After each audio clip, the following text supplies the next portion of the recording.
मिट्टी की उर्वरक क्षमता कम होने लगी है।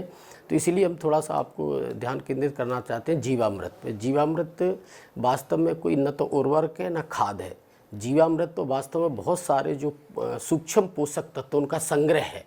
4 कंपोनेंट इसमें मुख्य रूप से, एक तो गौमूत्र है, एक गुड़ है, एक बेसन है और एक खेत की मिट्टी है। इन सभी चारों चीज़ों को अपन एक ड्रम, एक 40 लीटर के ड्रम में इन सबको मिक्स कर देते हैं और मिक्स करने के पश्चात तब हम उसको 2-3 दिन के लिए ढककर रख देते हैं। और जब हम इसको रख देते हैं इसमें बहुत सारे जो जीवाणु हैं उनकी संख्या बहुत सारी बढ़ जाती है। तो जब जीवाणु की संख्या बहुत सारी बढ़ जाती है और इसको घुमाने का तरीका होता है कि जब एक ड्रम में बना देते हैं और ड्रम के चारों तरफ क्लॉकवाइज एक डंडे से हम इसको हिलाते रहते हैं सुबह शाम दोनों टाइम।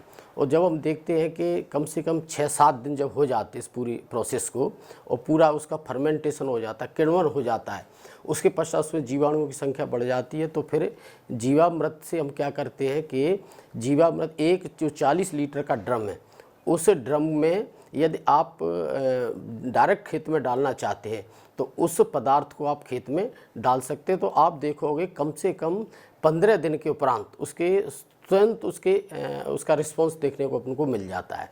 और विशेष रूप से जब 40 लीटर के ड्रम का बना हुआ पदार्थ जब हम खेत में डालते हैं तो आप एक असातीस कहना चाहिए, विश्वास नहीं होता कि इतने जीवाणुओं की संख्या उसमें बढ़ जाती है कि कई बार बहुत सारे जो पोषक तत्व जो मिट्टी में पड़े हुए हैं, जिनमें बहुत सारे ऐसे हैं जो कि कार्बनिक पदार्थ को जो है वो कई बार ऐसा है जो कि उर्वरक ऐसा है जो कि अविलेय फॉर्म में डला रहता है, उसको वो विलेय फॉर्म में कर देता है, यानी उसको वो सोल्यूबल फॉर्म में ले आता है। तो आप देखोगे बहुत सारा जो नाइट्रोजन है, पोटास है, फास्फोरस है, जो बहुत सारा फिक्स अवस्था में पड़ा था, वो जीवाणु उस पर क्रिया करते, एक्शन करते हैं और उस जो अवेलेबल फॉर्म में पड़ा हुआ है, सुसुप्त अवस्था में जो हमारा फर्टिलाइज़र पड़ा हुआ है, उस फर्टिलाइज़र को ये मोबाइल फॉर्म में ले आते, सोल्यूबल फॉर्म में ले आते बहुत सारे जो बैक्टीरिया होते हैं।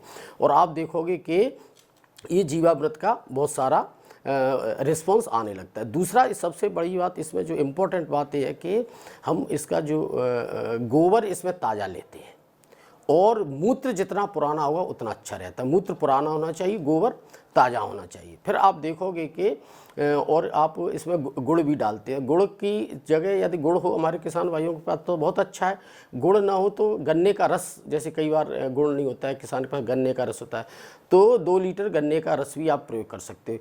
इसके अलावा हम उसमें बेसन भी डाल, तो आप देखोगे इसके उसमें प्रयोग कर सकते हो। खेत की मिट्टी का ये है कि खेत की मिट्टी यदि ऐसा खेत हो जो कि अनडिस्टर्ब खेत हो, या बरगद की खेत की मिट्टी, बरगद के नीचे की मिट्टी हो, या खेत जो है उसके मेड़ की मिट्टी हो, तो इस प्रकार की मिट्टी का प्रयोग यदि हम करें तो जो रिजल्ट है वो बहुत अच्छे और भी हो जाते हैं। तो इस प्रकार से किसान भाई जीवामृत का प्रयोग करें।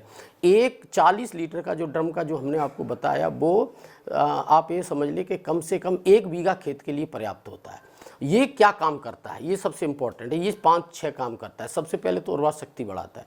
दूसरा जो अविलेय फॉर्म में पड़ा हुआ जो फास्फोरस है, पोटास है, जो क्योंकि फास्फोरस पोटास की प्रकृति होती है कि वो फिक्स हो जाता है, तो ज़मीन में जब फिक्स हो जाता है तो उसका अपन उसको अविलेय फॉर्म में लेके आता है, तो किसानों को अतिरिक्त डालने की ज़रूरत नहीं पड़ती है। तीसरा बात, ये फिक्सेशन में बहुत अच्छा काम करता है, नाइट्रोजन फिक्सेशन में।